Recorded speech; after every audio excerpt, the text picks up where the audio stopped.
प्रतीक यादव और अपर्णा के बीच जो मामला इन दिनों चल रहा है वो मामला किसी से छुपा नहीं है। एक और जहां प्रतीक यादव ने पोस्ट कर अपर्णा पर तमाम गंभीर आरोप लगाए, तो अपर्णा यादव इस रिश्ते को बचाने का काम भी कर रही हैं, क्योंकि हाल ही में खबर सामने आई कि अपर्णा यादव के कुछ करीबी हैं, उनका स्टेटमेंट सामने आया जिसमें उन्होंने क्या कहा कि अपर्णा और प्रतीक के बीच ऐसा कुछ है ही नहीं, इस मामले को बढ़ाया जा रहा है। और अपर्णा यादव ने खुद ये कह दिया कि कोई तीसरा शख्स है जो हमारी जिंदगी को बर्बाद करना चाह रहा है। क्या उनका इशारा परिवार की तरफ है? क्योंकि अभी तक देखा जाए जिस तरीके से लालू परिवार के अंदर टूट हुई है, पार्टी जो है वो छिन्न भिन्न होती नजर आई, वो किस वजह से? वो भी जयचंदों की वजह से। तो ऐसे में देखा जा रहा है कि क्या मुलायम परिवार में भी कुछ जयचंद हैं। और जिस तरीके से हम महाराष्ट्र में भी देख रहे थे कि शिंदे को जयचंद कहा क्योंकि पार्टी उन्होंने तोड़ दी, तो क्या मुलायम परिवार में भी कुछ लोग हैं? अपर्णा ने क्यों ऐसा कहा कि कोई तीसरा है, और जो तीसरा है उसका कभी भी ये सपना पूरा नहीं हो पाएगा। और अपने दर्शकों को ये बता दें कि एक और बड़ी खबर आती है कि अपर्णा यादव स्नान करने पहुंची थी तट पर, उस दौरान पत्रकार उनसे सवाल पूछते हैं तो वो भड़क जाती हैं, और क्या एक्शन लिया जाता है, आज इन तमाम पहलुओं पर हम बात करेंगे। और बातचीत करने के लिए मेरे साथ मेरे खास सहयोगी अमन सर इस वक्त मौजूद है। सर बहुत बहुत स्वागत है इस प्रोग्राम में आपका। सर, अपर्णा यादव लगातार चर्चाओं में है, जहां एक और चर्चा ये चल रही है कि अपर्णा के घर को बर्बाद करने का काम किया जा रहा है। कुछ लोग ये चाहते हैं कि अपर्णा राजनीति में आगे ना बढ़ पाए, अपर्णा एक बड़ा चेहरा ना बन पाए। तो दूसरी तरफ ये भी देखा जा रहा है कि प्रतीक से तलाक पर अपर्णा ने जो बात कही है कि ऐसा कुछ नहीं है, अपर्णा के करीबी भी कह रहे हैं कि ऐसा कुछ नहीं है, बस चीजों को मोड़ तोड़ कर पेश किया जा रहा है। सर कैसे देख रहे हैं? देखिए बिल्कुल राहुल जी, और अपर्णा यादव और प्रतीक यादव का जो मामला है वो लगातार बढ़ता हुआ दिखाई पड़ रहा है, लगातार तूल पकड़ता हुआ महसूस नजर आता है। क्योंकि आप देखेंगे कि अब इस पे बयानबाजी होने लग गई, अब इस पे अपर्णा यादव का भी स्टेटमेंट सामने आ गया कि कोई तीसरा है जो ये चाहता है कि हमारा परिवार जो है, हमारा घर जो है वो बिखर जाए, टूट जाए। तो ऐसे में अपर्णा यादव को यहाँ पर ये भी स्पष्ट करना चाहिए कि भाई वो तीसरा शख्स आखिर कौन सा है। और देखिए उनकी जो जिम्मेदारी है वो इसलिए भी बड़ी हो जाती है कि वो महिला आयोग की उपाध्यक्ष भी है उत्तर प्रदेश में, तो ये इस लिहाज से भी उनको तमाम चीजों को सामने रखना चाहिए, क्योंकि महिलाओं को उनसे बड़ी उम्मीद रहती है। आपने देखा कि चाहे रोहिणी घाबरी वाला मुद्दा हो, चाहे KGMU वाला मुद्दा हो, उस पर अपर्णा यादव ने जिस मुखरता के साथ में पक्ष रखा, उसको लेकर भी अब एक तबका ये कहता हुआ नजर आता है कि आखिर अपर्णा यादव अपना पक्ष क्यों नहीं रख पा रही, क्योंकि वो लगातार गोलमोल बातें करती हुई दिखाई पड़ती है कि कोई है जो चाहता है कि हमारा परिवार बिखर जाए। तो आखिर वो कौन शख्स है, इसके बारे में भी उनको बताना चाहिए। दूसरा जो सवाल आपने किया कि जिस तरह से वो हरिद्वार पहुंची और वहां पर स्नान कर रही थी, उस दौरान कुछ पत्रकार वहां पर आ जाते हैं और उनसे ये पूछने लगते हैं कि भाई ये बताइए कि जो तलाक की खबरें आ रही हैं उनके ऊपर आप क्या कहना चाहती हैं। तो अपर्णा यादव कहती हैं कि भाई इन जो पत्रकार हैं इनके जो है फोटोग्राफ ले लीजिए, मैं इनके ऊपर कार्रवाई कराना चाहती हूँ, क्योंकि ये एक जो स्नान करती हुई महिला का इस तरह से वीडियो कर रहे हैं, खींच रहे हैं, तो ये कहीं भी सही नहीं है, निष्ठा का हनन है, उल्लंघन है, इस तरह की बातें कहती हुई नजर आती है। लेकिन जो मूल सवाल था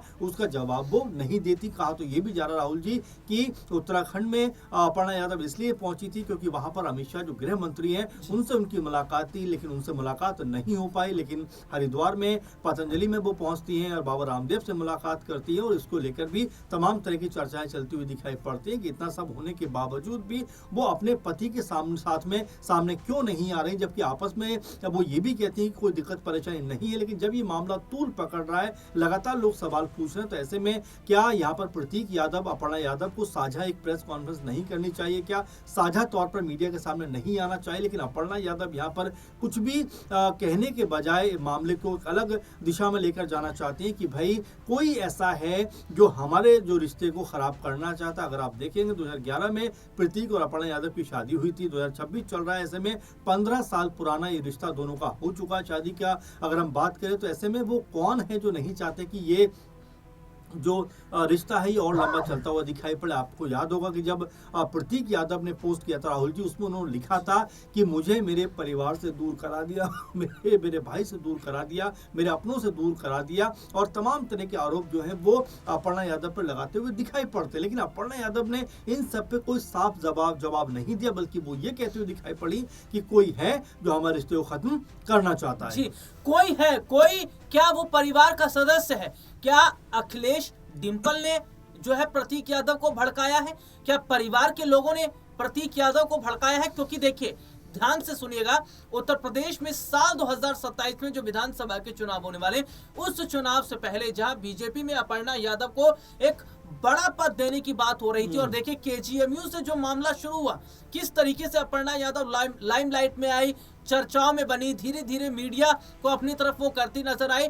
तो क्या परिवार के लोगों को ऐसा लगने लगा कि अपर्णा एक बड़ा ओहदा ना पाले, और ऐसे में प्रतीक यादव को निशाना बनाया गया? सर, कैसे देख रहे हैं कि क्या परिवार के ही सदस्यों ने प्रतीक के कंधे पर बंदूक रखकर चलाई और निशाने पर लग गया मामला? देखिए, अभी बहुत ये शुरुआती मामला है, क्योंकि अभी इसमें कोई बहुत बयानबाजी नहीं हो रही है। आप देखेंगे अपर्णा यादव ये जरूर कह रही हैं कि हमारे बीच में जो कोई खलल डालने का प्रयास कर रहा है वो हमारा कोई ऐसा शख्स जरूर है, कोई ऐसा कह सकते हैं चेहरा जरूर है जो हमारे रिश्ते को खत्म करना चाहता है। अब वो सपा से है, क्या वो यादव परिवार से ही है, या वो बीजेपी से है, इसको लेकर कोई स्पष्ट बात निकल के सामने नहीं आती। लेकिन जिस तरह की बात प्रतीक यादव ने अपनी पोस्ट में लिखा है कि मेरे भाई मुझसे दूर हो गए, उसको लेकर भी लगातार अब ये कहा जा रहा है कि क्या ये निशाना अखिलेश यादव की तरफ तो नहीं है, क्योंकि प्रतीक यादव ने अपने पोस्ट में बाकायदा अपने भाई का जिक्र किया है। तो ऐसे में तमाम तरह के सवाल उठ रहे हैं कि क्या ये अखिलेश यादव के ऊपर निशाना तो नहीं है कि कोई है जो हमारे परिवार को खत्म करना चाहता है, हमारे परिवार को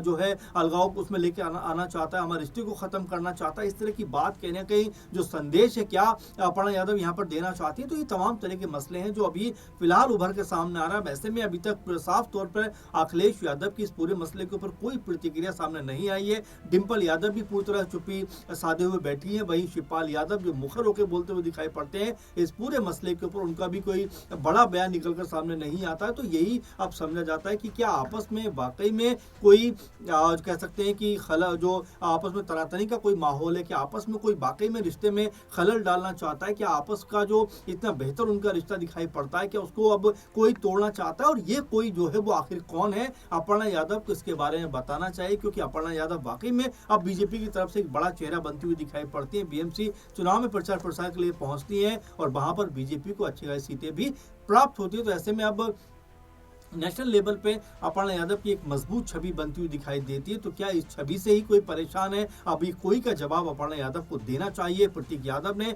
जिस तरह के आरोप लगाए हैं, जिस तरह की बातें कही हैं, उसका भी जवाब अपर्णा यादव को देना चाहिए। लेकिन वो बजाय जवाब देने के तमाम पत्रकारों के ऊपर ही सवाल उठाते हुए दिखाई पड़ रही है। जी, तो देखिए, जैसे कि यहाँ पर मामला ये देखा जा रहा है कि एक और जहाँ तीसरा शख्स है जो इस रिश्ते को तोड़ने का काम कर रहा है। क्या कुछ लोग परिवार के ही ऐसे हैं जो अपर्णा को आगे बढ़ते हुए नहीं देखना चाहते, और इसीलिए इन मामलों को आगे करके, ये पारिवारिक मामला, घरेलू मामला आगे करके क्या अपर्णा का रास्ता रोकने का काम किया जा रहा है? अब देखना होगा कि आने वाले वक्त में जो रिश्ता है क्या टूट जाएगा, या फिर रिश्तों को जोड़ने का जो काम किया जा रहा है वो जुड़ता नजर आएगा। इस मुद्दे पर आपकी क्या राय, कमेंट करके जरूर बताइएगा। फिलहाल इस प्रोग्राम में इतना ही। मुझे और सर को इजाजत दीजिए।